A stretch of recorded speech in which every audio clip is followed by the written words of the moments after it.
Martha and her 3 starving children were abandoned by an entire town, left to freeze in the bitter Dakota winter until a gruff widowed rancher reluctantly offered them shelter.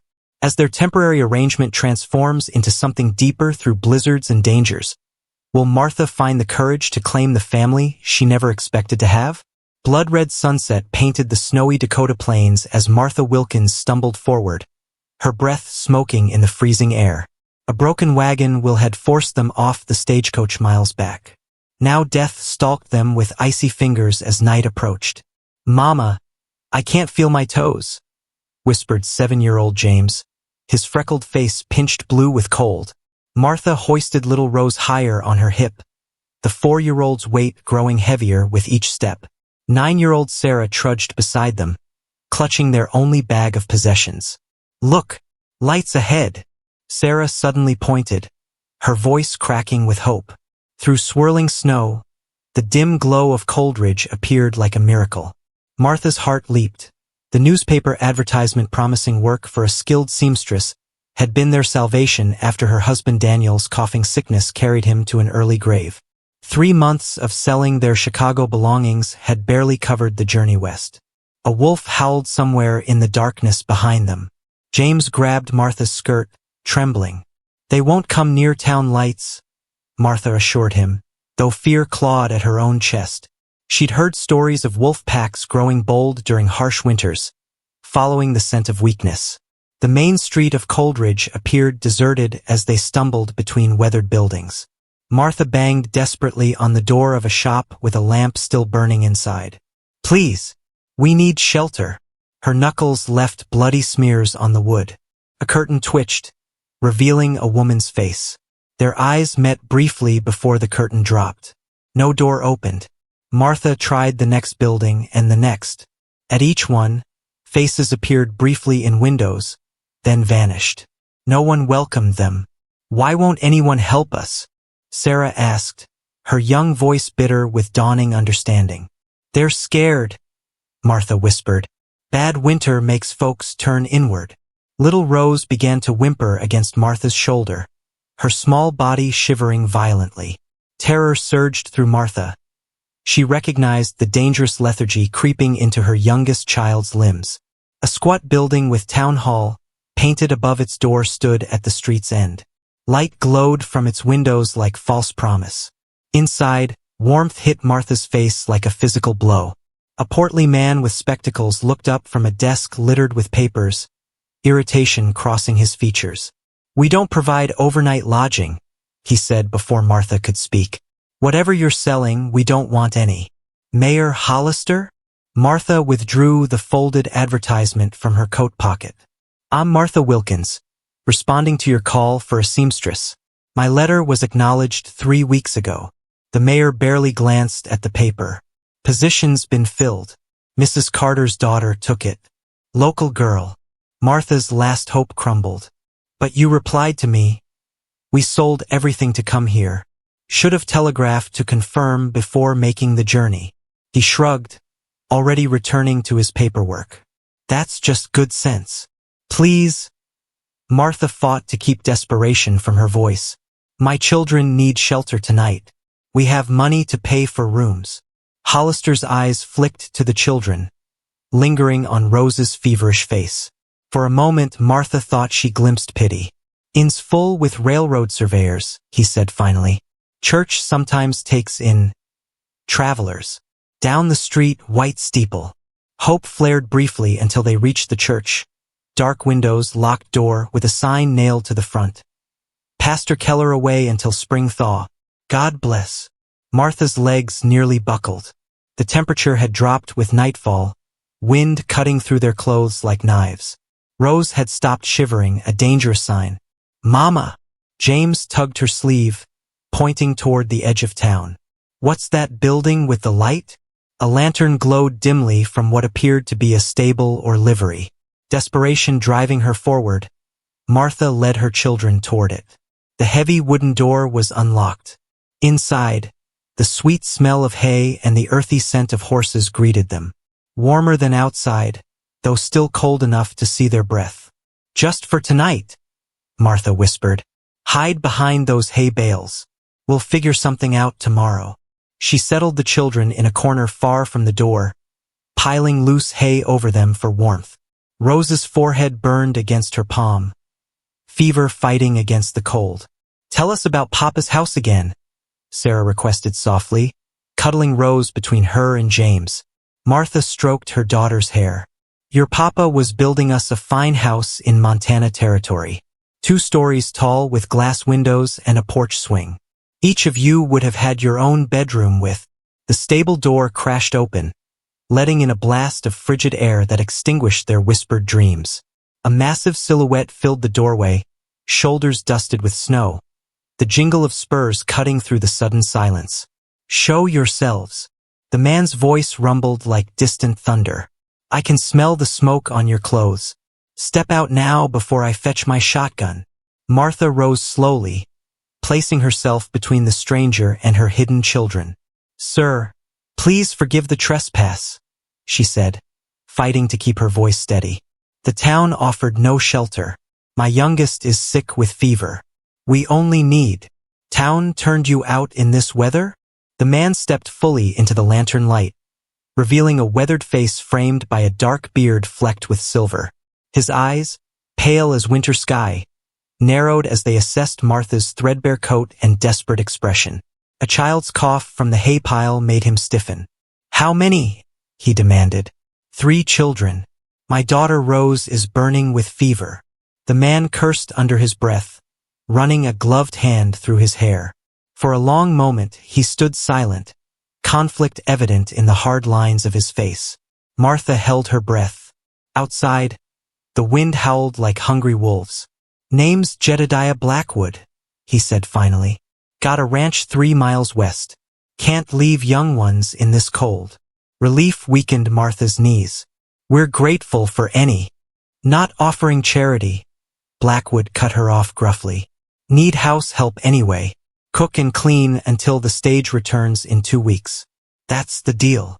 Before Martha could respond, he turned toward the door. "My wagon's outside. Get your young ones. Storm's getting worse."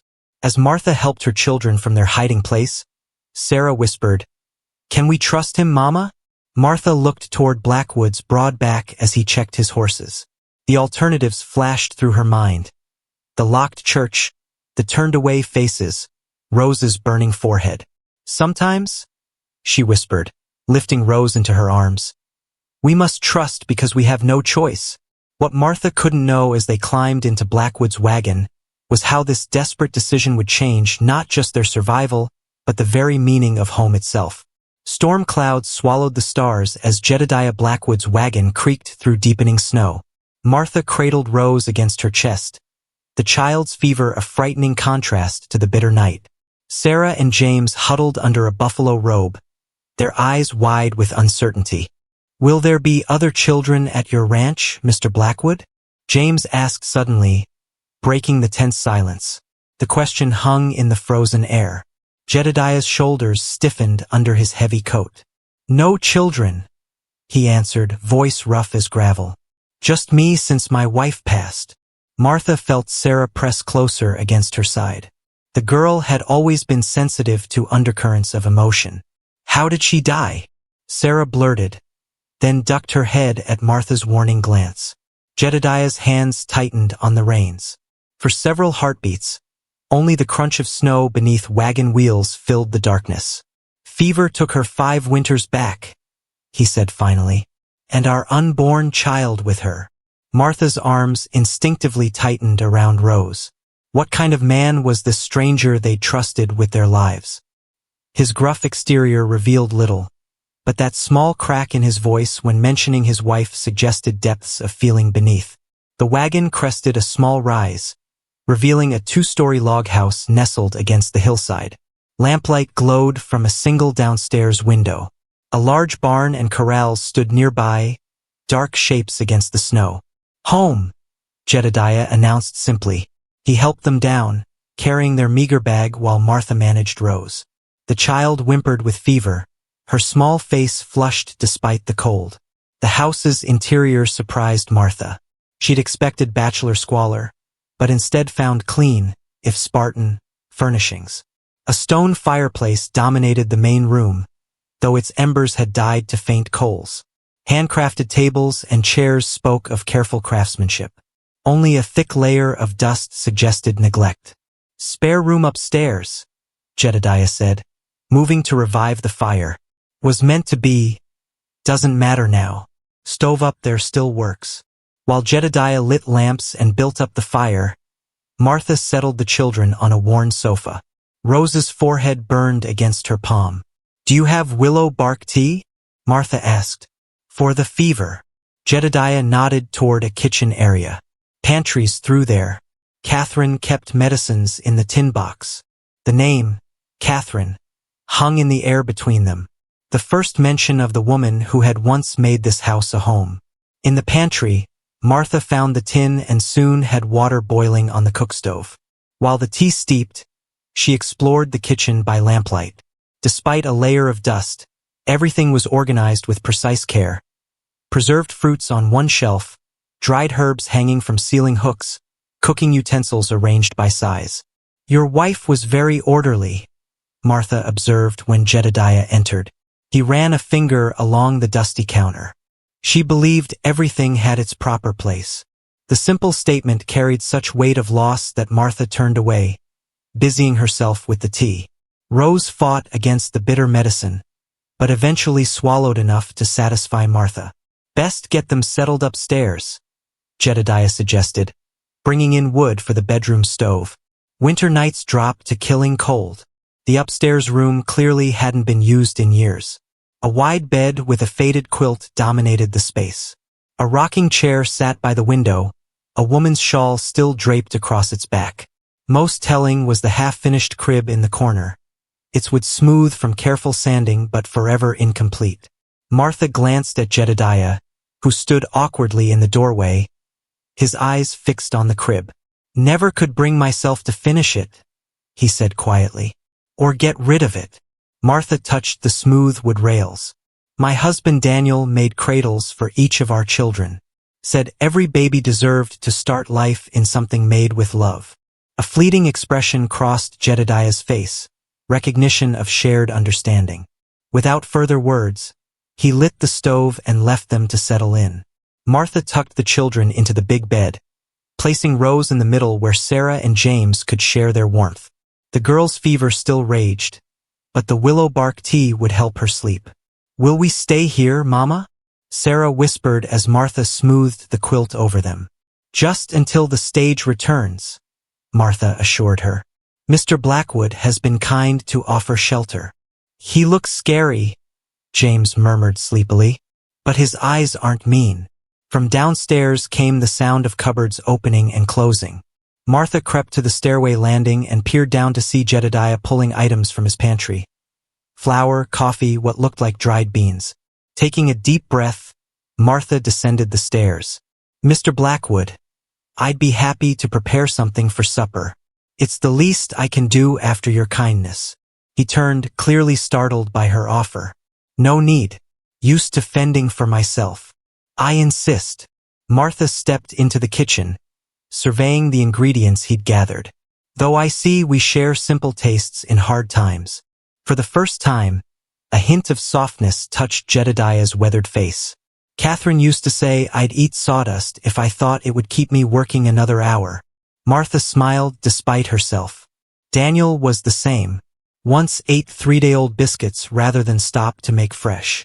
A strange moment stretched between them. Two people connected by the ghosts of their lost spouses and the simple understanding of survival. The spell broke when Jedediah cleared his throat. "Coffee in that canister. Still good, I reckon." They worked in surprisingly comfortable silence, Martha mixing biscuit dough while Jedediah cooked beans with salt pork. The familiar routine of preparing food brought a semblance of normality to this strange situation. "The little one, her fever's bad?" Jedediah asked as they ate at the kitchen table. Martha nodded. "Started yesterday. The journey weakened her. Had a sister die of winter fever when I was young," Jedediah said, his voice matter of fact. "Seen it take strong men too." Fear clutched at Martha's heart. "I can't lose her." Something shifted in Jedediah's expression. Doc Peterson lives about 5 miles north. Good man, for all his grumbling. I'll fetch him at first light. We can't pay. Peterson owes me. Jedediah cut her off. Pulled his wagon from Spring Creek during last year's flood. Later, as Martha washed their few dishes, she found herself studying the stranger who had taken them in. His movements were efficient without wasted effort.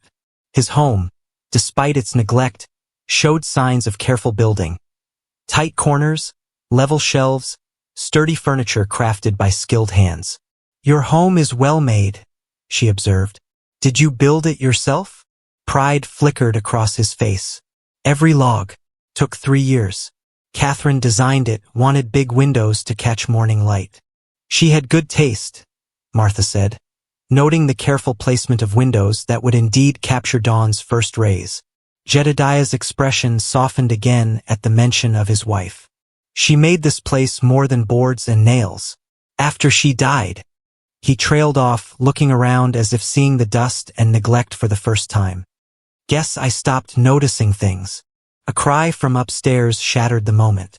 Rose's fever had spiked, her small body thrashing against the sheets when Martha reached her. Sarah sat beside her sister, fear written across her young face.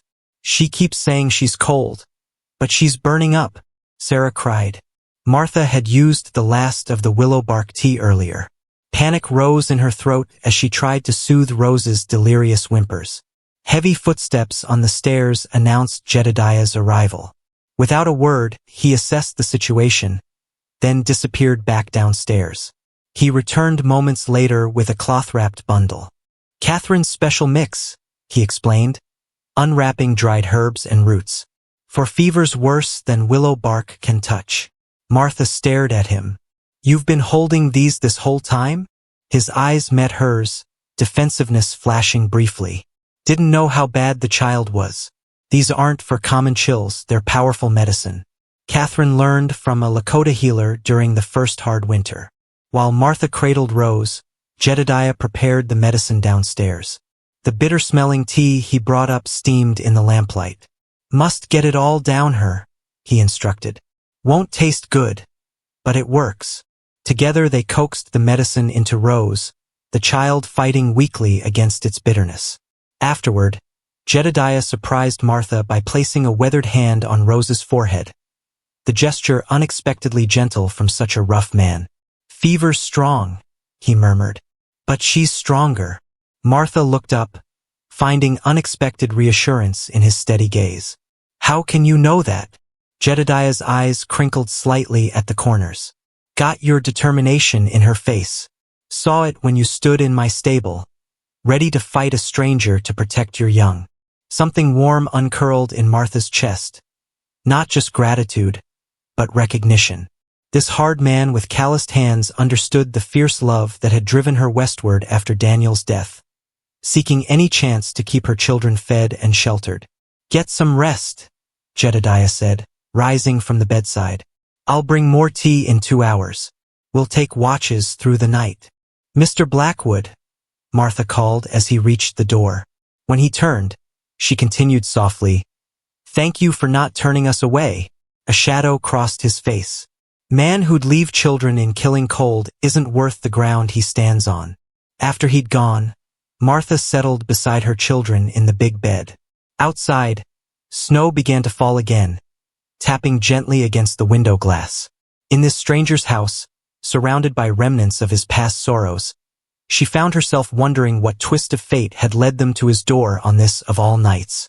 She couldn't possibly know then that the true storm, one that would test not just their survival but the very meaning of family, was still gathering strength on the horizon.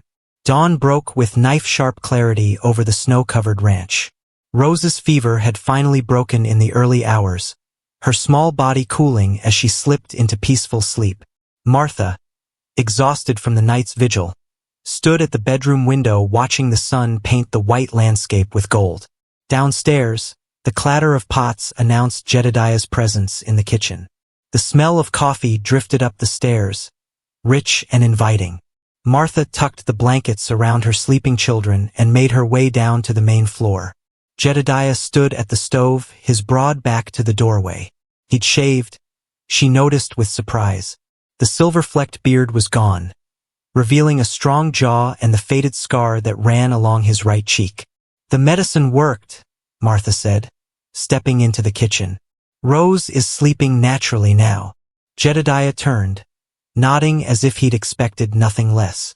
"Catherine always said good medicine just needs time to do its work." He gestured toward the coffee pot. "Help yourself. Got flapjack batter mixed." The domestic scene struck Martha as oddly comfortable. This gruff stranger making breakfast in his long-neglected kitchen while her children slept safely upstairs. Just yesterday they'd been facing death in the snow.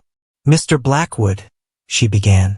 "Jedediah," he corrected, pouring batter onto the hot griddle. "Man who spends the night helping save a child might as well use his given name." "Jedediah." Martha tried again, the name unfamiliar on her tongue. "I want to discuss payment for your help and shelter." His shoulders stiffened.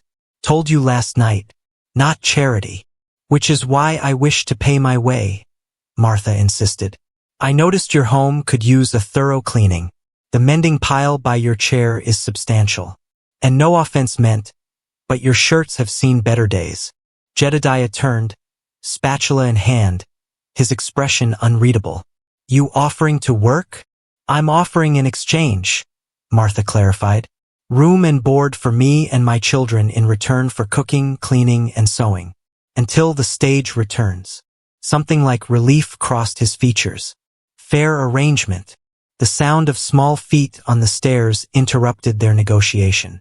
James appeared in the doorway, hair tousled from sleep, eyes widening at the sight of flapjacks cooking on the stove. "Are those pancakes?" he asked, voice hushed with wonder. Jedediah's face softened. "Flapjacks. Best in Dakota Territory. According to the last cattle drive cook I outcooked in a fair contest." James edged into the room, drawn by the enticing smell. "Papa used to make pancakes on Sundays." A shadow crossed Jedediah's face at the mention of the boy's father. "Your pa was a good cook then. Smart man." "He was a lawyer," James said proudly. "But Mama says even lawyers need to know how to cook." Martha watched the exchange with interest. James rarely spoke of Daniel to strangers. The boy had withdrawn into silence for months after his father's death. "Your mother's right about that," Jedediah agreed, flipping a golden-brown flapjack with expert precision. "Man should know how to feed himself, no matter his calling." Sarah appeared next, leading a much-improved Rose by the hand. The younger girl's cheeks still showed fever's flush, but her eyes were clear and alert. "Look who's feeling better," Sarah announced, guiding her sister to Martha. Rose climbed into her mother's lap, small fingers playing with the buttons on Martha's dress. "I had funny dreams, Mama, about horses talking." Jedediah chuckled, surprising them all with the warm sound. "Fever dreams. Had those myself once after a rattler got me. Thought my horse was reciting Shakespeare." The children giggled, tension easing from their small frames. Martha realized how frightened they must have been. Strange house, strange man, their sister sick with fever. Breakfast passed in unexpected pleasantness. Jedediah proved to be a capable cook, and the flapjacks disappeared quickly under the children's eager appetites. As Martha washed dishes afterward, Sarah and James bombarded their host with questions about his ranch. "How many cows do you have? Do you have horses we can ride? Have you ever shot a bear?" Jedediah answered each question with surprising patience. 200 head of cattle. For horses, but none gentle enough for young ones. And yes, shot a bear once when it was coming after my winter stores. Made a fine rug. He pointed to the bearskin by the fireplace that the children had overlooked in yesterday's exhaustion. Martha noticed how Jedediah's eyes kept returning to Rose, who sat wrapped in a blanket by the fire, quietly playing with wooden spools she'd found in a basket. "Never thought I'd hear children's voices in this house," he said quietly when the older children had gone to explore the porch. Martha understood the unspoken meaning. This house had been built for a family that never came to be. "Children bring life to any home," she replied simply. After breakfast, Jedediah pulled on his heavy coat. Need to check the cattle in the north pasture. Storm might have scattered them. Will you be gone long? Martha asked, surprising herself with the concern in her voice. Back by midday, he assured her. Property's well stocked. Help yourself to whatever you need. Once Jedediah had departed, Martha organized her small workforce. Sarah was tasked with minding rows while Martha and James tackled the dusty main room. Like we used to do on Saturday mornings at home, Martha explained, handing James a dust cloth. Remember how Papa would inspect our work with his white gloves? James smiled at the memory. And he always found dust behind the bookcase. Together they swept, dusted, and polished. Martha was pleased to discover that beneath the layer of neglect, Jedediah's home was solidly built and well-appointed. The furniture showed craftsmanship far beyond frontier utilitarian needs. Someone, Catherine, she presumed, had cared deeply about making this house a home. In a corner cabinet, Martha discovered a set of china dishes, carefully wrapped in cloth. The delicate blue pattern spoke of Eastern refinement, oddly out of place in this frontier home. Pretty plates, Rose commented, peering around Martha's skirts. Yes, very pretty, Martha agreed, carefully rewrapping them. These weren't everyday dishes, she realized. These were special occasions only, perhaps waiting for celebrations that never came. Midway through their cleaning, Martha heard James shout from the front porch. Riders coming, Mama. Heart racing, Martha hurried outside. 3 men on horseback approached the house, riding hard through the snow. None was Jedediah. Get inside, Martha ordered, ushering the children back through the door. Stay away from the windows. The riders pulled up short of the house. The leader, a thin man with cold eyes, surveyed the smoke coming from the chimney and the swept porch with obvious surprise. Hello, the house, he called. Blackwood around? Martha stepped onto the porch, keeping the door ajar so she could retreat if necessary. Mr. Blackwood isn't here right now. Can I help you? The men exchanged glances. The leader's face split into an unpleasant smile. Well now, when did old Jed get himself a woman? Holding out on us, he's been. Martha's spine stiffened. We're just staying until the stage returns. Who should I say called? Victor Grantham, the man supplied, tipping his hat with mock courtesy. This here's my brother Eli and our friend Tucker. My father owns the biggest spread west of here. Martha had lived among enough men to recognize the posturing. I'll let Mr. Blackwood know you stopped by. Victor's gaze traveled over the house, lingering on the mended fence and freshly swept steps. Place is looking mighty homey. Been a while since any woman set foot here, not since the missus died birthing. The casual cruelty of his reference to Catherine's death made Martha's blood run cold. These were not friends of Jedediah's. Your message, Mr. Grantham? Martha prompted, wanting the men gone before the children grew curious enough to peer out. Just tell him Victor says the offer still stands. My father's a patient man, but patience runs out like everything else. Victor's smile never reached his eyes. Mighty cold winter to be so isolated. The threat hung in the air between them. Martha nodded once, face expressionless. I'll tell him. After the riders departed, Martha sank onto a kitchen chair, hands trembling slightly. Sarah emerged from the bedroom where she'd taken the younger children. Who were those men, Mama? They sounded mean.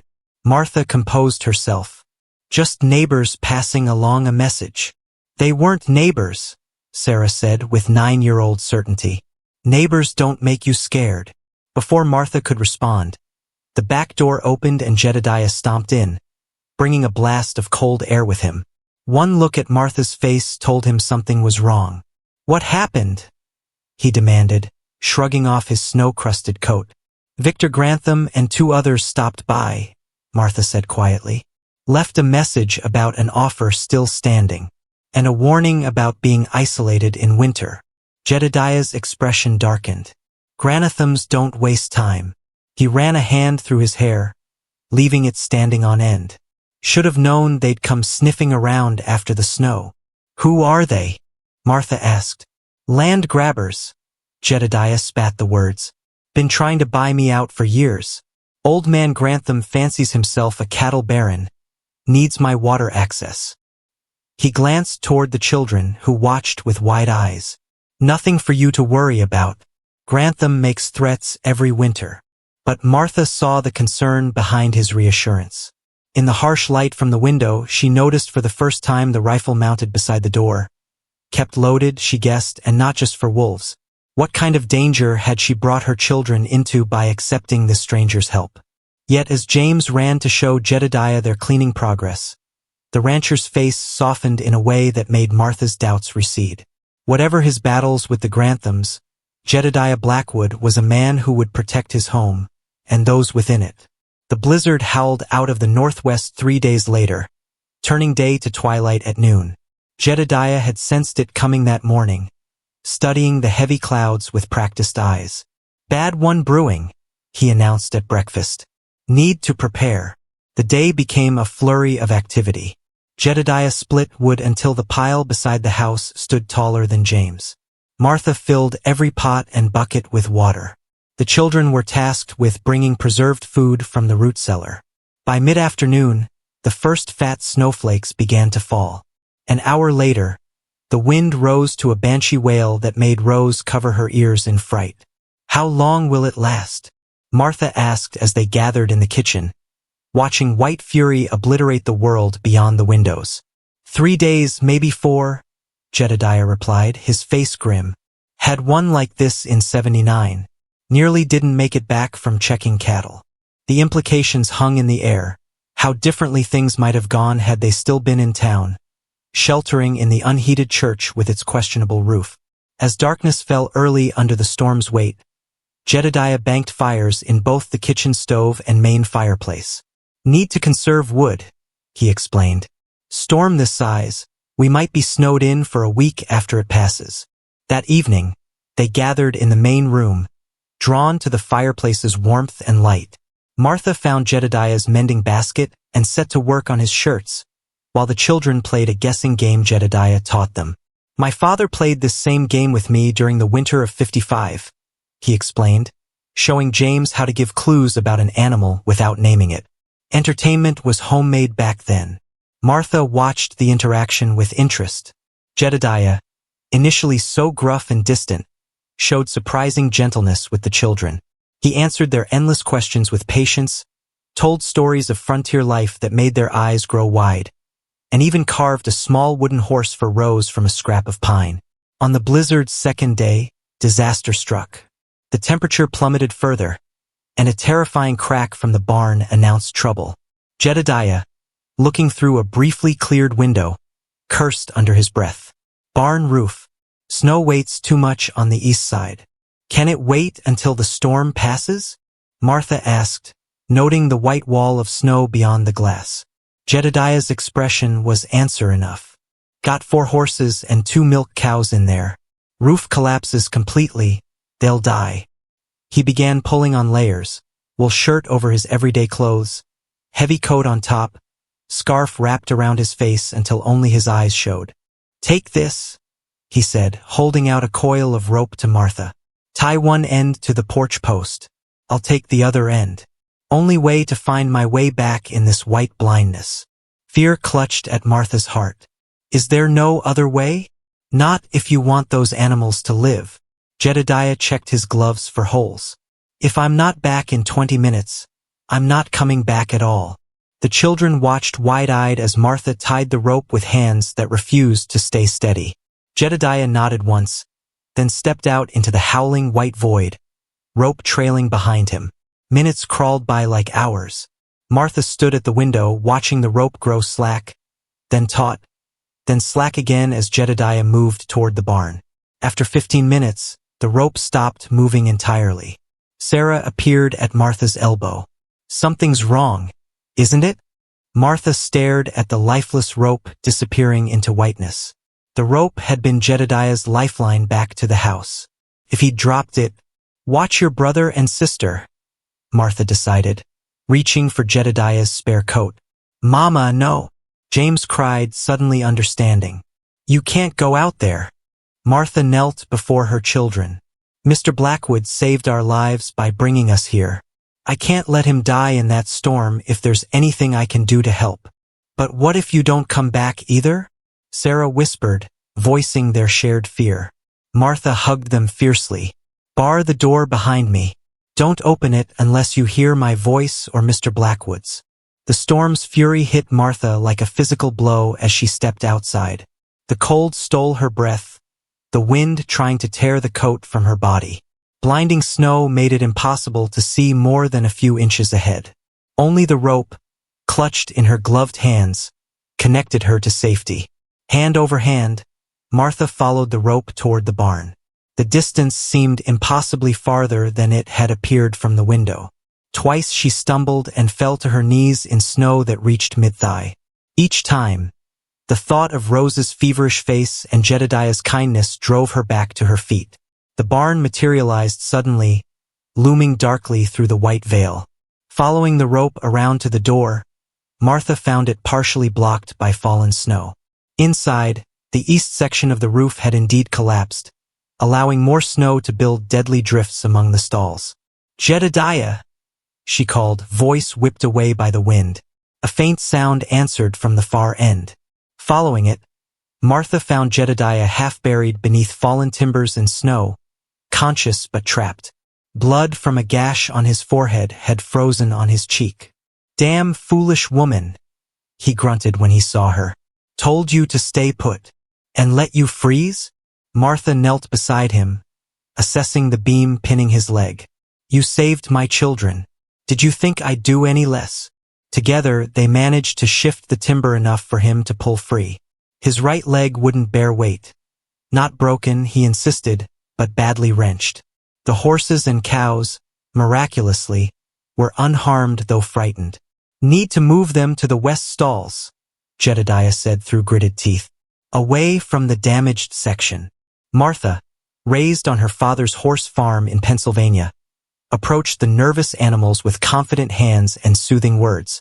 Under her gentle direction, they transferred all 6 animals to safety. You've handled livestock before, Jedediah observed as she secured the last stall door. My father raised Morgans before drink and gambling took everything, Martha replied, helping him to his feet. Animals are easier to understand than people, he always said. The journey back to the house became a nightmare of disorientation and exhaustion. The rope, their only guide, had been partially buried by fresh snow in places. When Jedediah stumbled for the 3rd time, unable to continue, Martha knelt beside him in the snow. Leave me, he ordered, voice barely audible above the wind. Get yourself back to the children. Martha leaned close, her face inches from his. My husband said the same before fever took him. I've watched one good man die already. I won't watch another. With strength born of desperation, she hauled him to his feet. The children are waiting. For both of us. They reached the house as Martha's strength neared its end. Sarah's face appeared at the window, then vanished. Seconds later, the door flew open. James and Sarah helped Martha drag Jedediah inside, where blessed warmth enveloped them. The children proved to be capable assistants, following Martha's instructions without question. James helped remove Jedediah's frozen boots while Sarah fetched blankets. Even little Rose brought a pillow from the bed upstairs, her small face solemn with purpose. You went after him like you went after Papa, Sarah observed quietly as Martha cleaned the cut on Jedediah's forehead. The simple statement carried weight that made Martha's hands still momentarily. The girl was right. She had fought just as hard to save Jedediah as she had battled to save Daniel from the fever. The realization unsettled her. That night, Martha kept vigil beside Jedediah's makeshift bed near the fire. His injured leg was propped on pillows, wrapped in cloths soaked with a pine-scented liniment she'd found in Catherine's medicine box. Outside, the blizzard continued its assault, but its howls seemed less threatening now that everyone was safe inside. You shouldn't have come after me, Jedediah said, breaking a comfortable silence. Martha looked up from her mending. Would you have left me out there? His eyes, reflecting the firelight, held hers. No. Then don't expect less of me, she replied simply. Something shifted in Jedediah's gaze. Respect, mingled with something deeper that made Martha look away first. "You're Catherine," she said, gesturing toward the daguerreotype on the mantel. She must have been a remarkable woman. Jedediah's face softened. She was. Educated back east. Could have had any life she wanted. Chose this wilderness instead. Said she'd rather build something new than inherit something old. "She helped you build all this," Martha said, understanding dawning. "Not just the house. Everything." Jedediah's voice roughened with emotion. 2,000 acres started as 100. Every fence post, every head of cattle we planned together. Martha thought of her own Daniel, brilliant in courtrooms but helpless with hammer and nails. They had been partners of a different sort. "It's a rare blessing to find a true partner in life," she said softly. "Rarer still to find one twice," Jedediah replied, his eyes holding hers for a meaningful moment before closing in exhaustion. Martha sat long into the night, watching the gentle rise and fall of his chest as he slept. Outside, the blizzard began to wane, the wind's howl softening to occasional moans. Within the sturdy walls Jedediah and Catherine had built, their small group had found an unexpected shelter, not just from the storm, but from the coldness of a world that had turned them away. On the mantel, Catherine's photograph caught the firelight, her gentle eyes seeming to watch over them all. Martha found herself wondering what this woman she'd never met would think of them taking refuge in the home she'd created. "Thank you," Martha whispered to the photograph. "We'll take good care of him until he's well again." She couldn't have known then how those words, spoken in the vulnerable quiet of a storm-wrapped night, would echo forward to shape all their tomorrows. Ice crystals sparkled like diamonds on window panes as morning sun broke through clearing skies. The blizzard had finally exhausted itself after 3 days of fury, leaving behind a transformed landscape of smooth white drifts that buried fences and smaller outbuildings. Jedediah stood at the window, testing his injured leg while leaning on a crudely fashioned crutch James had helped make. His face, usually guarded, showed rare astonishment. "Never seen snow this deep," he murmured. "Not in 20 years. Martha joined him at the window, a steaming coffee cup in her hands. "Will the cattle survive?" "Most will. They're smart enough to find shelter against the bluffs." His gaze drifted to the barn with its partially collapsed roof. "Horses and milk cows made it thanks to you." Heat rose in Martha's cheeks at the quiet praise. Over the past 3 days of enforced closeness, something had shifted between them. A growing ease, punctuated by moments of awkward awareness when their hands accidentally touched or their eyes held too long. "Trapped," James announced dramatically, bursting into the room with 9-year-old excitement. "I tried opening the front door, but snow's blocking it completely." Jedediah chuckled. "Back door's clear enough. Storm always piles deeper on the north side." Little Rose padded into the room in her nightdress, clutching the wooden horse Jedediah had carved for her. "Are we stuck forever?" "Not forever, sweetness," Martha assured her, lifting the child onto her hip. "Just until paths can be cleared. Which means no stage will run for at least 2 more weeks," Jedediah added, his tone carefully neutral despite the flash of emotion in his eyes. Sarah, ever observant, glanced between the adults. "So we have to stay here longer?" "If Mr. Blackwood permits it," Martha replied, suddenly conscious of imposing further on his hospitality. Jedediah's answer came swiftly. "Place is big enough, and I still need that help we bargained for." Later that morning, while the children built snow forts in the sheltered yard behind the house, Martha found Jedediah at his desk in the small room off the main parlor. Ledgers spread before him. His expression was grim as he calculated figures. "Bad news?" she asked from the doorway. He glanced up, then gestured for her to enter. "Blizzard like this always means losses. Question is how many?" Martha approached the desk, noticing the neat columns of numbers in Jedediah's precise handwriting. "You keep detailed records." "Catherine's influence. She managed all this," he tapped the ledger, "while I handled the physical work. Perfect partners that way." "May I?" Martha asked, reaching for the ledger when he nodded permission. She scanned the entries, impressed by the orderly accounting. Her father's horse-breeding business had failed partly due to his chaotic bookkeeping. "You understand this?" Jedediah asked, surprise evident in his voice. "My husband taught me basic accounting, so I could manage household expenses during his court appearances." Martha traced a column with her finger. "These cattle prices seem low compared to Chicago rates." Jedediah leaned forward with interest. "That's my problem.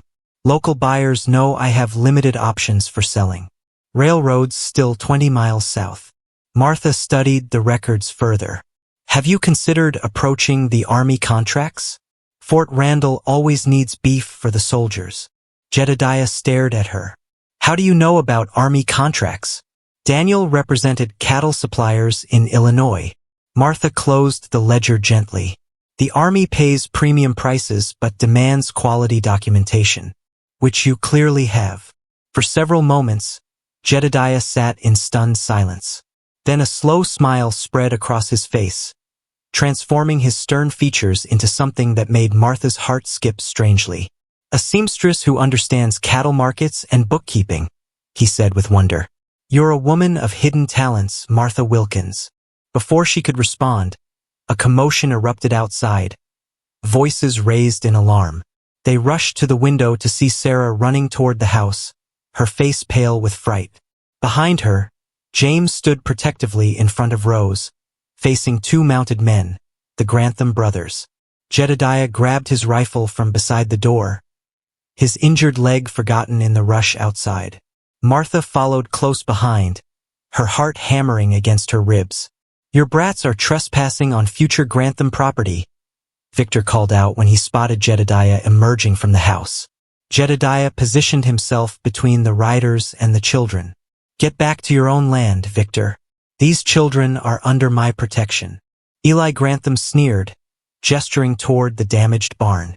"Looks like you can barely protect your own buildings, Blackwood. Shame if something happened to your house next." Martha gathered the children behind her, noting James's clenched fists and Sarah's protective arm around Rose. Pride surged through her despite the danger, her children standing brave in the face of bullies. "Your father's threats don't scare me," Jedediah replied evenly. "Never have." Victor's cold eyes shifted to Martha. "Found yourself a new wife already?" Catherine's barely cold in her grave. The cruel barb struck deep. Martha saw Jedediah's knuckles whiten on the rifle barrel. One wrong move could turn this confrontation deadly. "Mr. Blackwood has kindly offered shelter during the blizzard," Martha said clearly, stepping forward, "as any Christian man would do for a woman and children in need." Her deliberate emphasis on propriety caused uncertainty to flicker across Victor's face. He hadn't expected a direct challenge from a woman. "Just passing along Father's message," Victor said, gathering his reins. "His patience is wearing thin. After this winter, he's done negotiating." "Nothing to negotiate," Jedediah replied firmly. "This land isn't for sale. Not now, not ever." The Granthams wheeled their horses around, but Victor called back over his shoulder. "Winter's long, Blackwood. Accidents happen." After they'd disappeared over the ridge, Martha released a shaky breath. James immediately launched into excited questions. "Are they bad men? Why do they want your land? Can I learn to shoot a rifle like yours?" Jedediah ruffled the boy's hair, his expression softening. "They're men who want something that isn't theirs. And yes, when you're older, I'll teach you to handle a rifle properly." The casual promise, extending beyond their temporary arrangement, hung in the air between Martha and Jedediah as their eyes met over the children's heads. That evening, after the children were asleep, Martha found Jedediah at the kitchen table cleaning his rifle with methodical care. "Will they really try to harm you?" she asked quietly. Jedediah's hands paused. "Grantham's been trying to force me out for years. My land controls the best water access for 10 miles. Without it, his grand ambitions for a cattle empire are just dreams. And with Catherine gone, he thinks you're vulnerable," Martha concluded. "Been worse since she died," Jedediah admitted. "Like they're circling, waiting for me to break." His eyes met hers, haunted by memory. "Almost did, that first year without her. Martha placed her hand atop his without thinking. But you didn't. The contact, simple as it was, sent warmth spreading up her arm. Jedediah turned his hand to clasp hers, rough calluses against her palm. Having you and the children here, he began, then stopped, struggling for words. House feels alive again. Martha understood the feeling. This unexpected sanctuary they'd found amid danger and loss. But temporary sanctuaries could be the most painful to leave. The stage will come eventually, she reminded him gently, withdrawing her hand. Jedediah's expression closed. Of course, you have plans waiting in Montana. The mention of Montana struck Martha like a physical blow. She'd barely thought of their original destination in days. The dream of working as a hotel seamstress in Helena seemed distant and hollow compared to the odd sense of belonging they'd found here. James asked if we could stay, she admitted quietly. Hope flashed across Jedediah's face before he masked it. Children get attached easily. And adults? Martha asked, surprising herself with her boldness. Jedediah met her gaze directly. Some attachments form slowly over years. Others arrive sudden as blizzards. The moments stretched between them, filled with unspoken possibilities. Martha felt herself standing at a crossroads. One path leading to the uncertain future she'd planned, the other toward something unexpected but strangely right. Before either could speak further, a sound from upstairs broke the spell. Rose crying out in her sleep. Martha rose quickly, grateful for the interruption that spared her from confronting feelings she wasn't ready to name. As she climbed the stairs, Martha's mind whirled with confusion. She'd come west to build a new life for her children, not to entangle herself with a stranger fighting his own battles. Yet in just days, Jedediah Blackwood had become anything but a stranger. What would Daniel think of her growing attachment to this rough frontier rancher? The question haunted her as she soothed Rose back to sleep.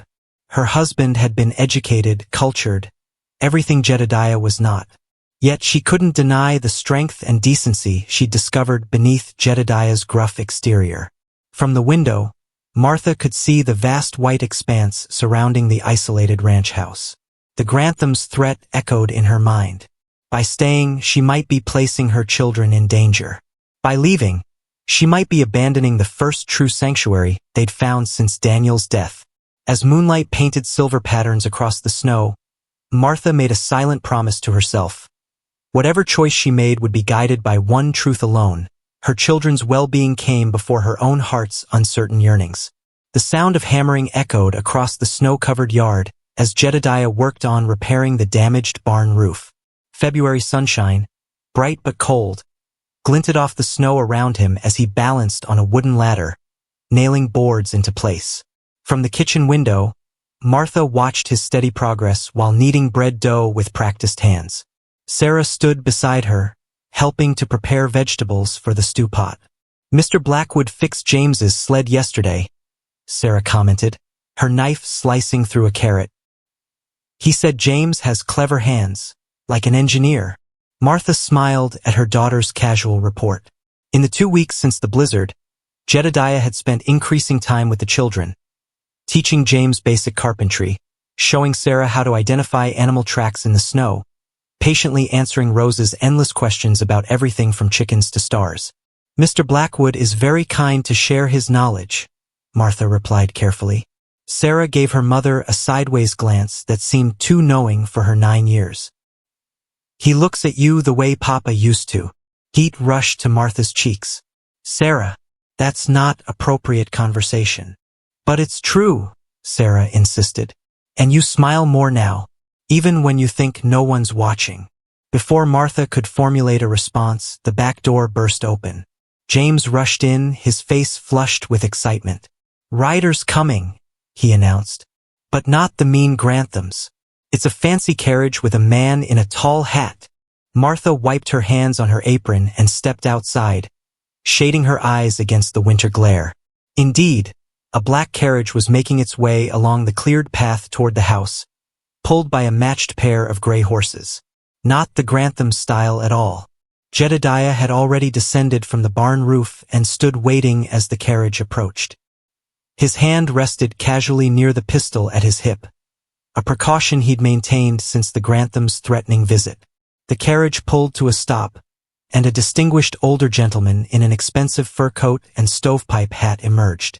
His silver beard was neatly trimmed, his bearing authoritative without being threatening. "Blackwood," he called jovially. "Thought I might find you intact after that monster storm." Jedediah's stance relaxed visibly. "Judge Parsons. Long way from Fort Pierre."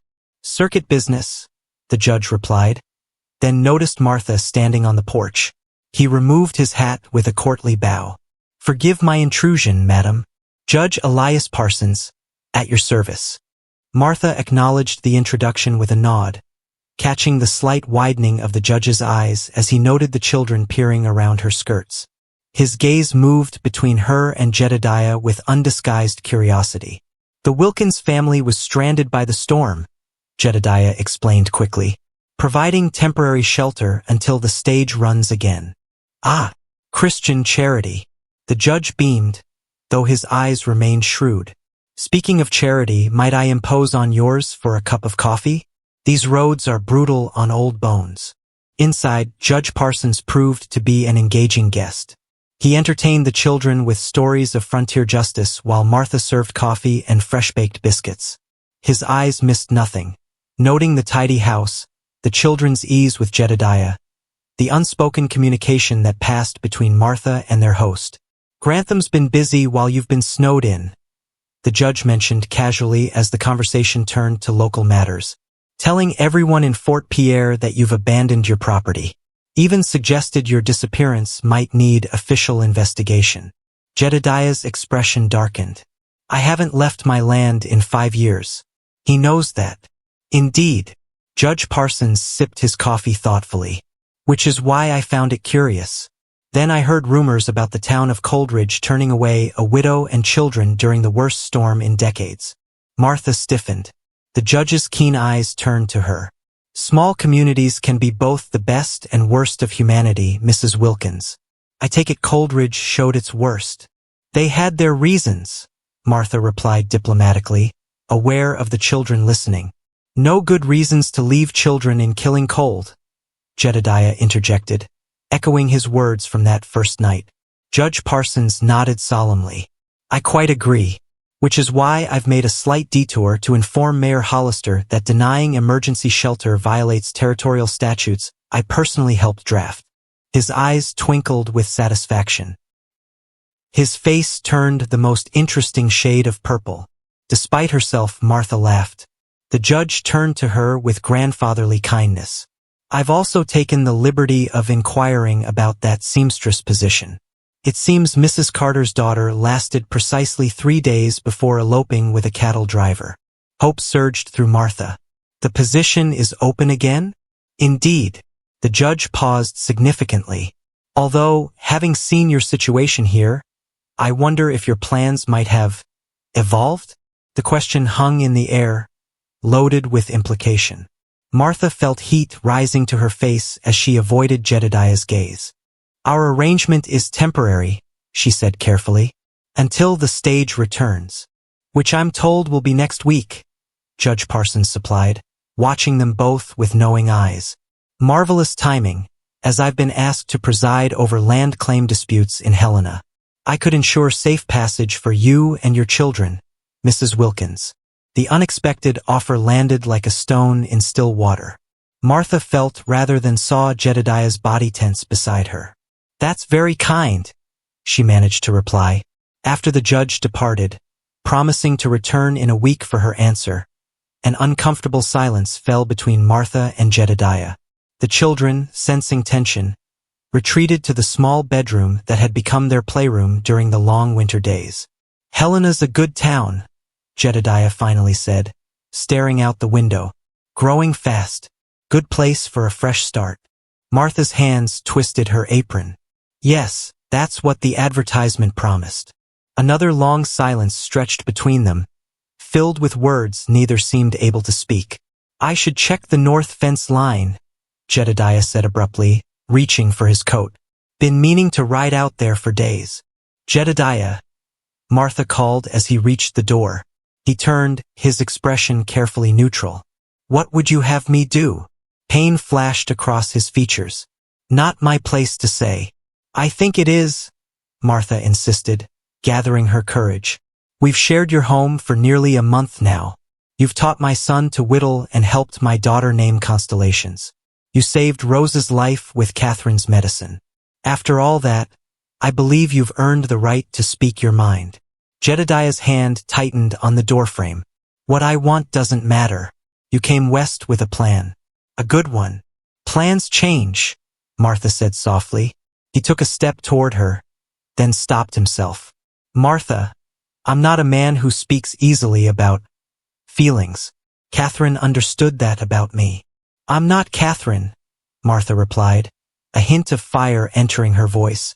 I don't want to replace her in your heart. That's not possible, nor should it be. No, Jedediah agreed, his voice rough with emotion. You're nothing like her. She was raised gentle, sheltered. You're stronger, forged by harder trials. The unexpected praise caught Martha off guard. Then what holds you back from speaking plainly? Jedediah's eyes held hers, vulnerability and longing visible beneath his usual reserve. Fear that you'd stay out of gratitude or necessity, not choice. Fear that someday you'd regret binding yourself to a rough man with powerful enemies. Martha crossed the room until she stood before him. Do you believe I'm a woman who makes decisions based on fear or convenience? No, he answered immediately. You're the most determined woman I've ever met. Then trust my determination now, Martha said, her heart pounding. Ask me what you really want to ask me, Jedediah Blackwood. For a breathless moment, it seemed he might retreat behind his walls again. Then his weathered hand reached up to touch her cheek with unexpected gentleness. Stay, he said simply. Not as my housekeeper. Not temporarily. Stay permanently, you and the children. Help me make this house a home again. The words, so plainly spoken, held more power than any elaborate proposal. Martha covered his hand with her own, acknowledging the magnitude of what he offered. Not just shelter, but a complete reshaping of all their futures. The Granthams won't stop their threats, she said, voicing her greatest fear. Jedediah's jaw tightened. I've faced them alone for years. Together we'd be stronger. And the children? Taking on another man's children is no small thing. A rare smile softened his features. Those youngsters claimed pieces of my heart the first night in the stable. James has the makings of a fine rancher. Sarah sees everything with those wise eyes.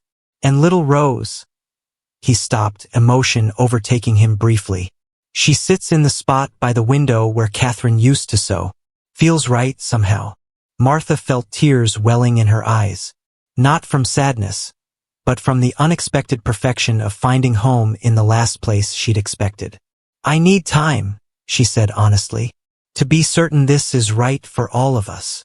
Take all the time you need, Jedediah replied, understanding in his eyes. The judge returns in a week. Until then, nothing changes. But something fundamental had already changed. Martha realized as Jedediah finally departed for his fence mending. The temporary sanctuary they'd found in emergency had somehow transformed into something far more precious, the possibility of permanent belonging. That evening, after the children were asleep, Martha stood alone in Catherine's sewing room. The treadle machine sat in the corner where Jedediah had shown it to her weeks ago, covered with a cloth to protect it from dust. With reverent hands, Martha uncovered the machine, a fine Singer model, expensive and well-maintained. Catherine's work basket sat beside it, still containing spools of thread and carefully folded scraps of fabric. What would you think of all this? Martha whispered to the absent woman whose presence still lingered in the house she'd helped create. Would you mind another woman caring for the home you loved? The man you loved? No answer came except the whisper of wind around the eaves. Yet somehow, as Martha ran her fingers over the smooth wood of the sewing machine, she felt a sense of permission, as if Catherine's practical spirit would approve of bringing life back to rooms left too long in mourning. From the bedroom across the hall came Rose's sleepy voice, calling for a drink of water. Martha responded automatically, moving toward her children's needs as she always had. In that ordinary moment of motherhood, clarity suddenly washed over her. This house needed children's voices. Jedediah needed a partner who understood both loss and resilience. And she, Martha, realized with startling certainty, needed the steady strength he offered without demands or conditions. Judge Parsons would return in a week, offering safe passage to the future she'd planned. But Martha was beginning to understand that sometimes the journey's purpose wasn't to reach the destination you'd imagined, but to find the place where your heart finally recognized home. Land Office confirms your boundaries exactly as claimed, Judge Parsons announced, slapping the official document onto Jedediah's kitchen table. His customary judicial solemnity was brightened by a satisfied smile. Every acre, every water right, legally yours beyond any challenge. Jedediah stared at the papers with their impressive seals and signatures. After years of Grantham's boundary disputes and threats, the validation felt almost unreal. Martha, standing beside him, squeezed his arm gently in silent congratulation. The judge had returned as promised, his carriage pulling up to the ranch house exactly 1 week after his previous visit. But this time he'd brought unexpected news. He'd made a special trip to the Territorial Land Office in Bismarck, taking Jedediah's original claim documents for official review. "Why would you do this for me?" Jedediah asked, genuine confusion in his voice. Judge Parsons' eyes twinkled beneath bushy white brows. "Let's just say I've had my fill of Silas Grantham's manipulations. Man tried to swindle my own brother out of his mining claim last year." He removed his spectacles, polishing them thoughtfully. "Besides, I've always believed that family land should remain with family." His emphasis on the word family was subtle but unmistakable as his gaze moved between Jedediah and Martha, then to the children playing outside in the winter sunshine. "Have you reached a decision about Helena, Mrs. Wilkins?" the judge inquired. "The stage departs tomorrow morning, and I've secured passage if you wish it." Martha felt 3 pairs of eyes turn to her, the judge's curious, Jedediah's carefully neutral despite the tension visible in his shoulders, and Sarah's sharp gaze from the doorway where she'd appeared silently, always attuned to adult conversations that might affect their future. "I have," Martha replied, her voice steadier than her racing heart. "We won't be traveling to Helena." Relief flashed across Jedediah's face before he masked it. Sarah disappeared from the doorway, her pattering footsteps suggesting she was rushing to share the news with her siblings. "I suspected as much," Judge Parsons said with satisfaction.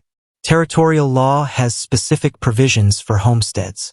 Of course, certain formalities would need addressing for your arrangement to be officially recognized." The delicate reference to marriage hung in the air. Martha felt heat rise to her cheeks as Jedediah cleared his throat awkwardly.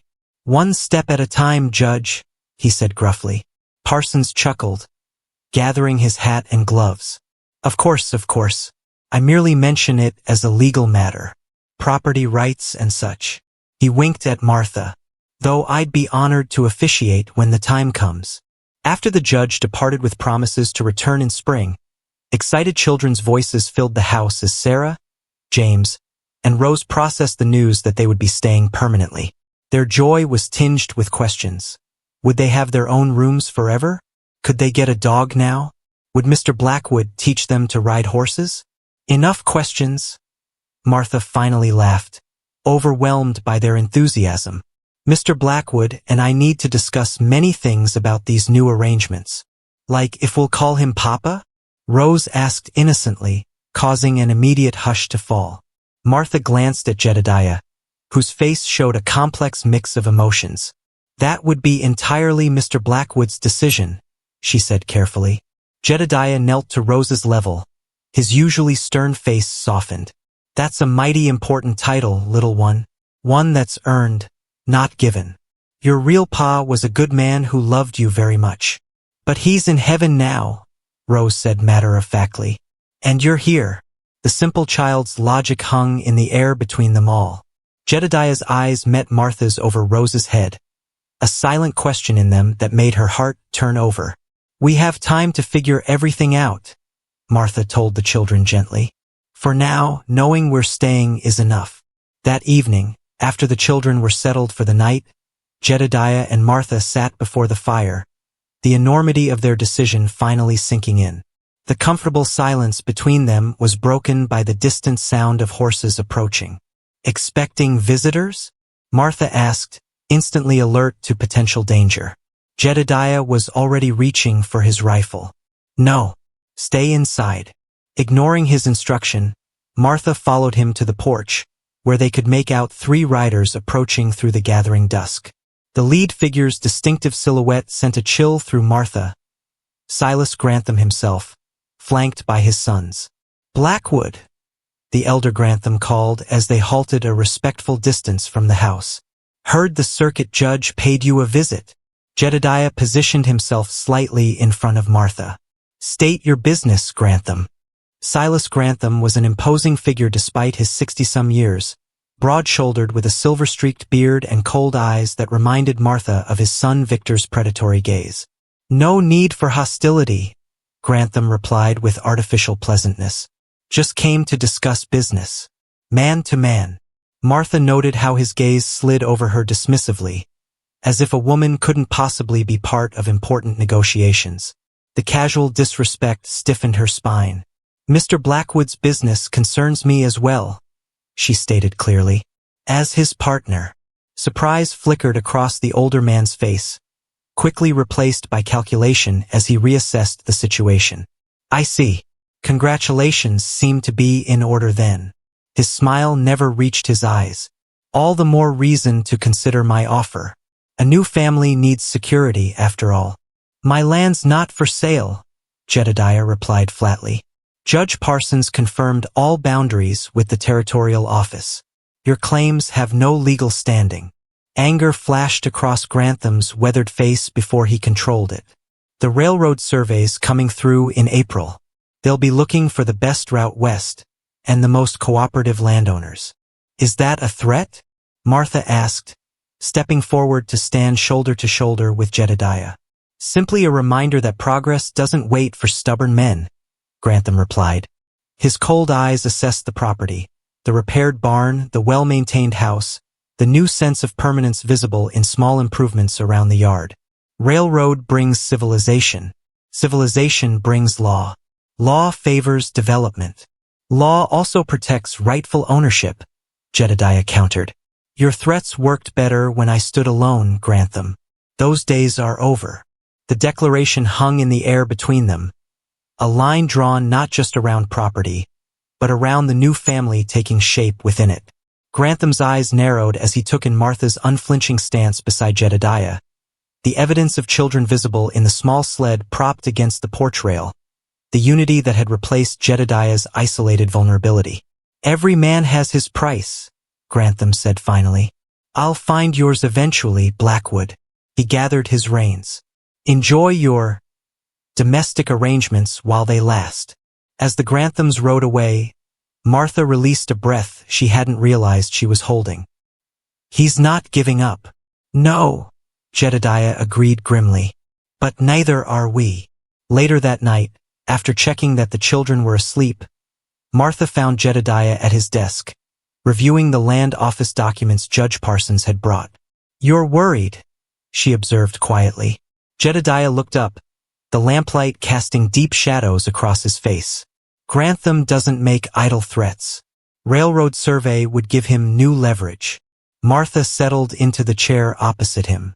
"Then we need allies beyond Judge Parsons. Who else in the territory holds influence?" Jedediah's expression shifted to one of admiration. "You don't scare easily, do you?" "I stopped having the luxury of fear when Daniel died," Martha replied simply. "Fear doesn't feed children or protect them."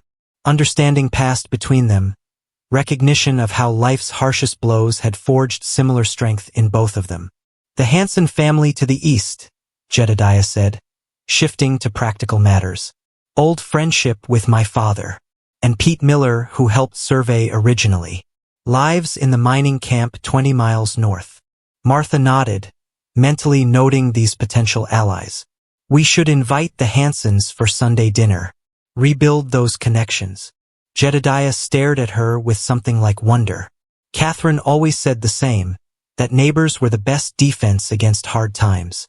The mention of his first wife no longer created awkwardness between them. Instead, Martha felt a curious kinship with this woman she'd never met, as if they shared a united purpose across time. "She was right," Martha said softly. "And so are you. Grantham's threats worked better when you stood alone." She reached across the desk to cover his hand with hers. "But you're not alone anymore." The simple truth hung in the air between them, not just a practical arrangement or convenient solution to both their problems, but something deeper taking root. Something neither had expected to find again after such profound loss.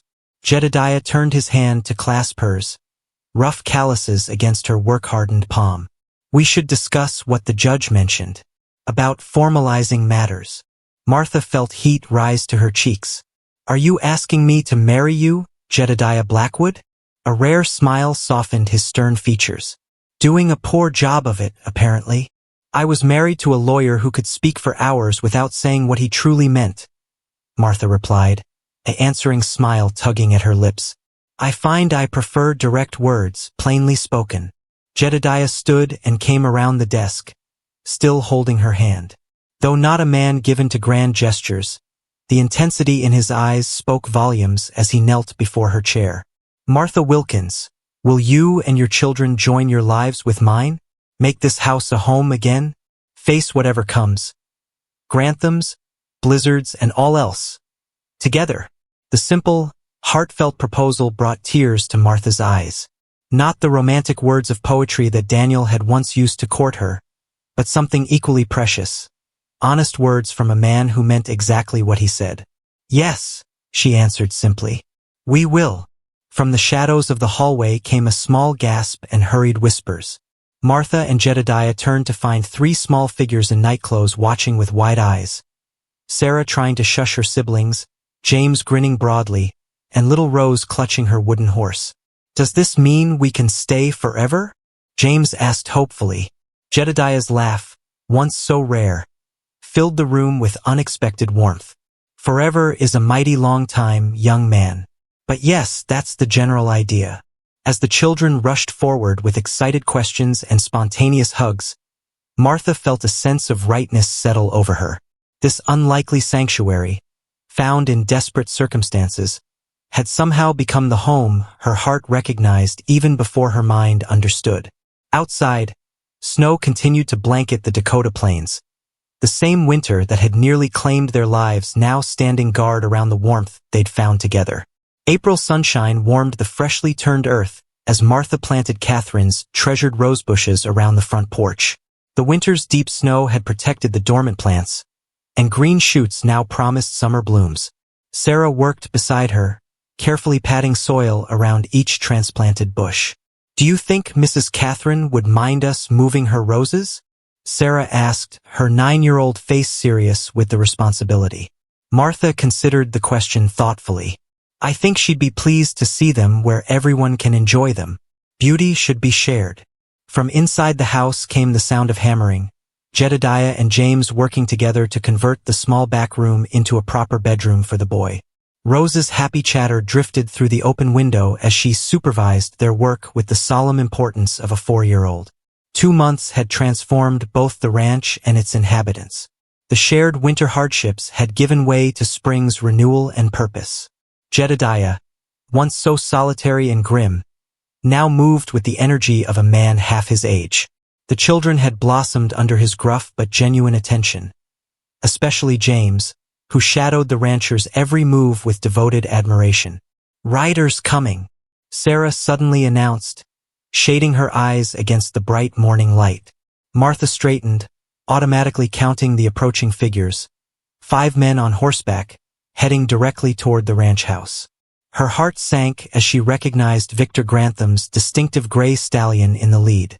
Inside Sarah, Martha instructed calmly, "Tell Jedediah we have visitors." Rather than obeying immediately, Sarah studied the approaching riders with narrowed eyes. "That's not just the Granthams, Mama. The man with the brown hat is Mr. Hanson from the East property. And isn't that the sheriff with them?" Martha looked again, realizing her daughter was right. Sheriff Mills rode slightly behind Victor Grantham, his official badge visible even at this distance. The other riders included Silas Grantham, Eli Grantham, and indeed Jacob Hansen, their nearest neighbor to the east. The screen door banged as Jedediah emerged, rifle casually but visibly present in his hands. James peered anxiously from the doorway behind him. "Stay with your sisters," Jedediah told the boy quietly. "Keep them inside." The riders pulled up in the yard, an uncomfortable mixture of hostility and official purpose in their bearing. Sheriff Mills nodded stiffly to Jedediah, then to Martha. "Blackwood, ma'am.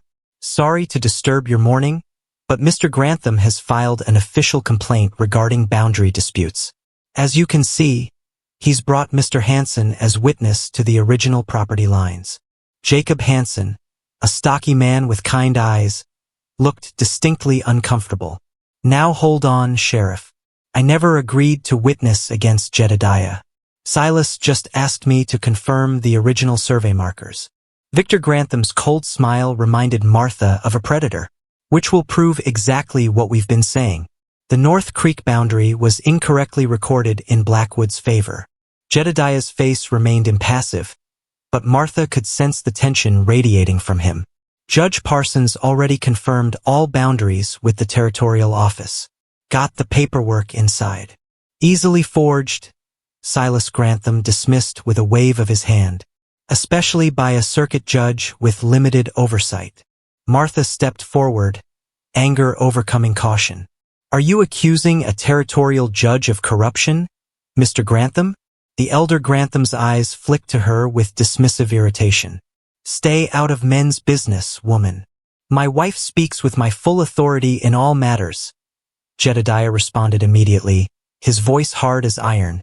"You'd do well to remember that, Grantham."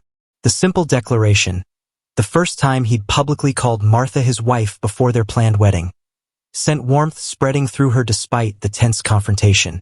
Sheriff Mills, clearly eager to complete his uncomfortable duty, interrupted. "Look, we just need to ride to the north boundary and check the survey markers against the county records. Simple as that." "Then we'll do so," Jedediah agreed calmly. "But not with 5 men descending on my home unannounced, frightening my family." He turned to Hansen. "Jacob, you've known me 20 years. You helped my father drive his first herd to this land. Will you come with me and the sheriff to check those markers?" Man to man, neighbor to neighbor, the direct appeal to honor placed Hansen in an awkward position, visibly torn between old loyalties and the powerful Granthams. After a moment's hesitation, he nodded. "That seems fair." "Now wait just a minute," Victor protested, but his father laid a restraining hand on his arm. "Let them go," Silas directed with calculating patience. "The markers will speak for themselves." His cold eyes met Jedediah's. "We'll wait here."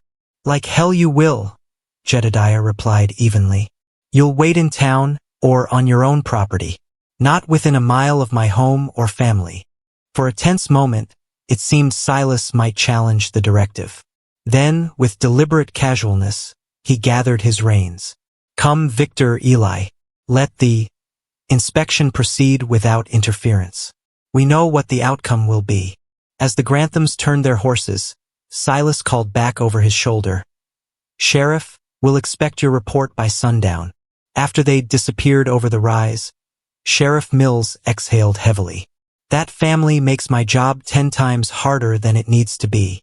"Thought you were married to Grantham's niece," Jedediah remarked, his tone neutral but pointed. The sheriff's weathered face reddened slightly. "Second cousin by marriage. Doesn't mean I enjoy being their errand boy."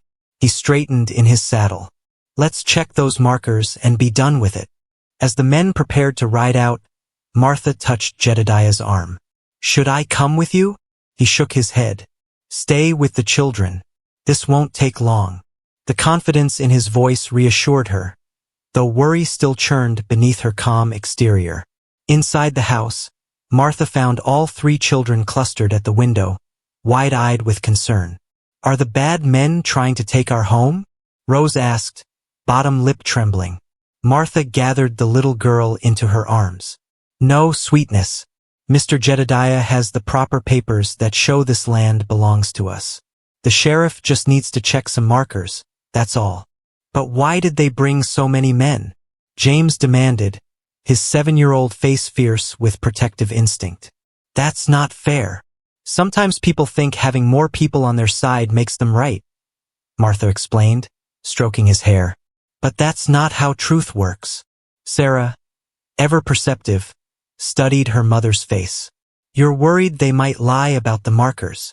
Martha considered how to answer honestly without increasing their fears. I believe in Jedediah and in Judge Parsons who verified our claim. But yes, I'm concerned the Granthams might try to change the truth to get what they want. Then we need proof they can't argue with, Sarah declared with sudden determination. She turned to her siblings. Remember Mr. Jedediah's special box? The metal one under his bed. James nodded eagerly. The one with all the important papers? A plan began forming in Martha's mind. Sarah, you're absolutely right. James, help me move the kitchen stool. We need to reach the top shelf in Jedediah's closet. 20 minutes later, Martha sat at the kitchen table surrounded by documents spanning 20 years of Blackwood family history. Among them, she found exactly what she'd hoped for. The original survey map signed by both Jedediah's father and Silas Grantham's father 30 years earlier. The yellow document clearly showed the creek boundary exactly where Jedediah had always maintained it was. This proves Mr. Jedediah is right, James exclaimed, pointing at the signatures. It certainly supports our claim, Martha agreed. But we need to get it to them before the Granthams can cause more trouble. Sarah, who had been quietly thinking, spoke up. I know where they went. The North Creek bend with the 3 big cottonwood trees. Mr. Jedediah showed me the boundary markers there when we collected maple sap last week. Martha made a swift decision. Sarah, you'll stay here with Rose. Bar the door behind us. James and I will take the document to the creek boundary. But Mama, I want to help too. Rose protested. Martha knelt to her level. You are helping, my brave girl. Someone smart and strong needs to protect our home while we're gone. Satisfied with this important responsibility, Rose nodded solemnly while Martha quickly harnessed Daisy, the gentlest of Jedediah's horses, to the small cart. With James clutching the precious document in its protective oilskin wrapping, they set off toward the north boundary. The journey took longer than Martha had anticipated. Spring melt had turned sections of the trail muddy, forcing them to proceed carefully. As they approached the creek area, James suddenly pointed ahead. Look, Mr. Jedediah and the sheriff are arguing. Through the scattered trees, Martha could see 3 men on horseback near the creek bend. Sheriff Mills gesticulated emphatically while Jedediah stood firm, arms crossed. Jacob Hansen looked increasingly uncomfortable between them. The marker's been moved, Hansen was saying as Martha and James approached close enough to hear. That's not where it stood when old Tom Blackwood and Francis Grantham said it. I'd stake my reputation on it. Convenient memory after 30 years, the sheriff replied skeptically. The county record shows. We have the original survey map, Martha interrupted, bringing the cart to a stop beside them. Signed by both original owners. Surprise flashed across all 3 men's faces.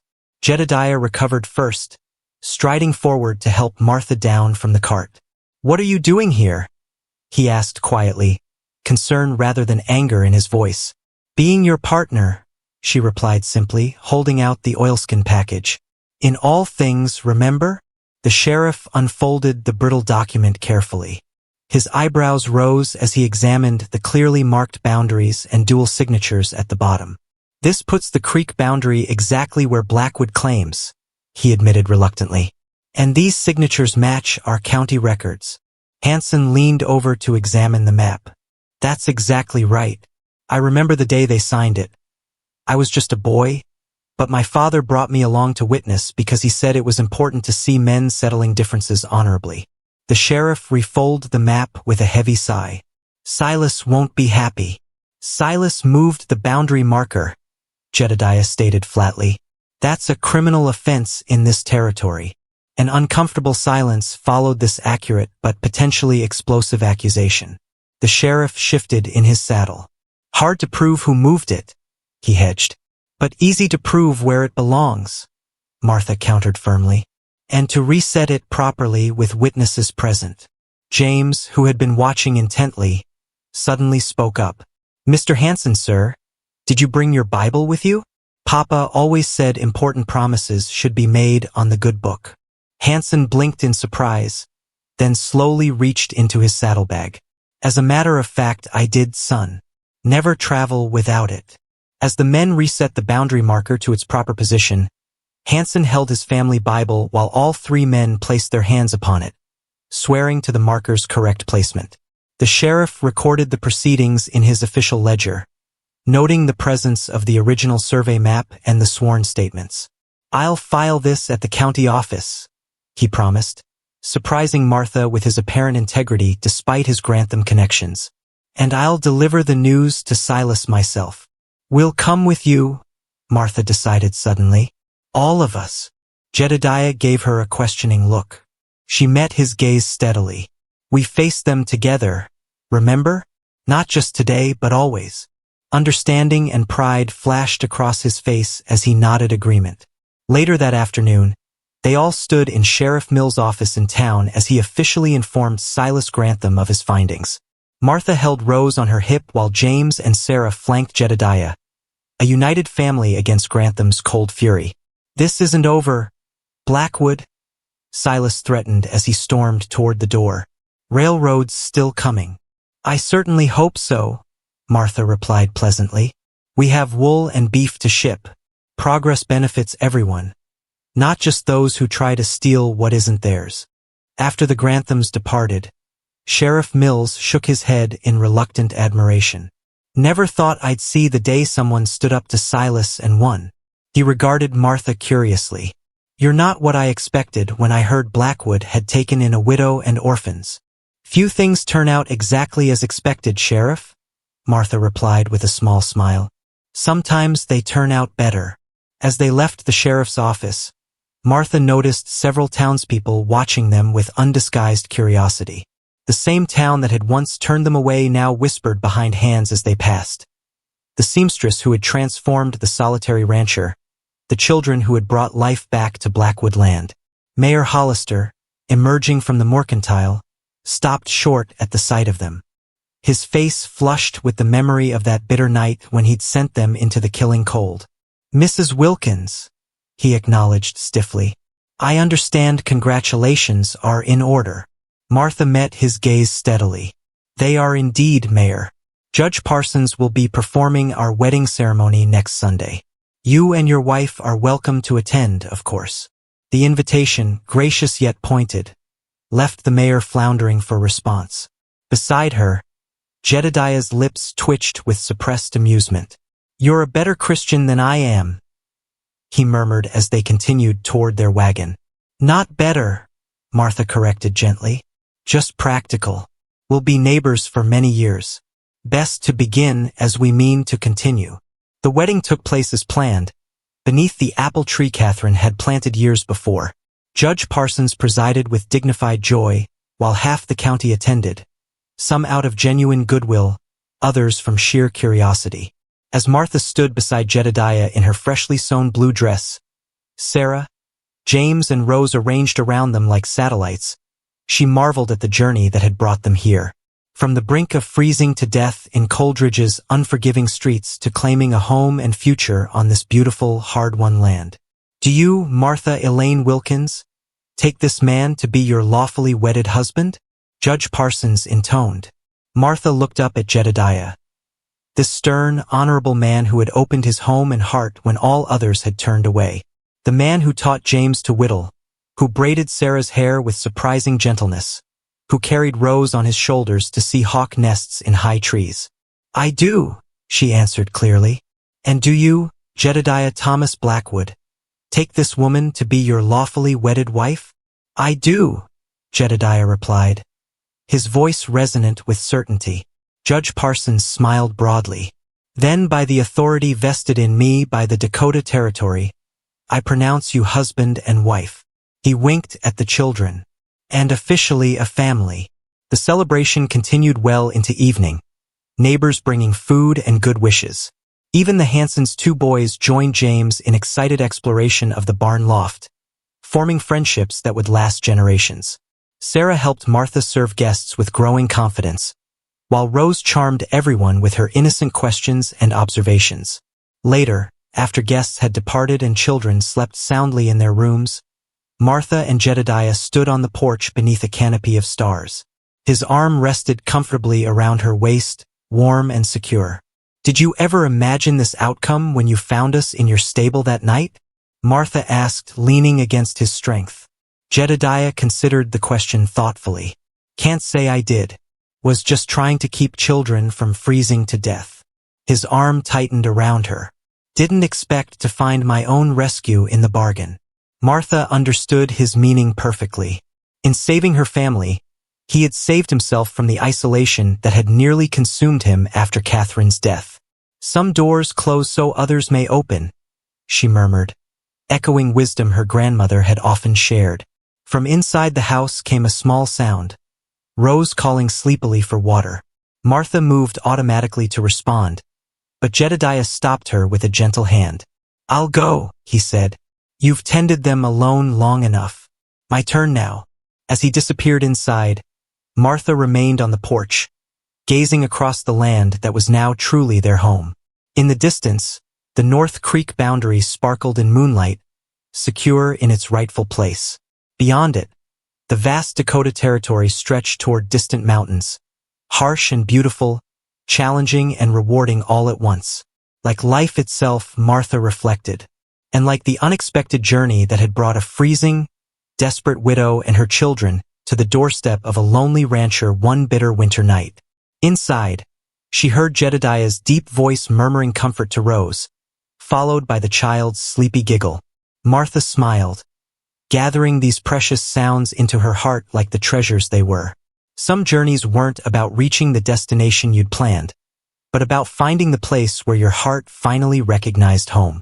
For the Blackwood family, forged in winter's mercy and strengthened through adversity, home was right here. On this land they would defend together through all seasons to come.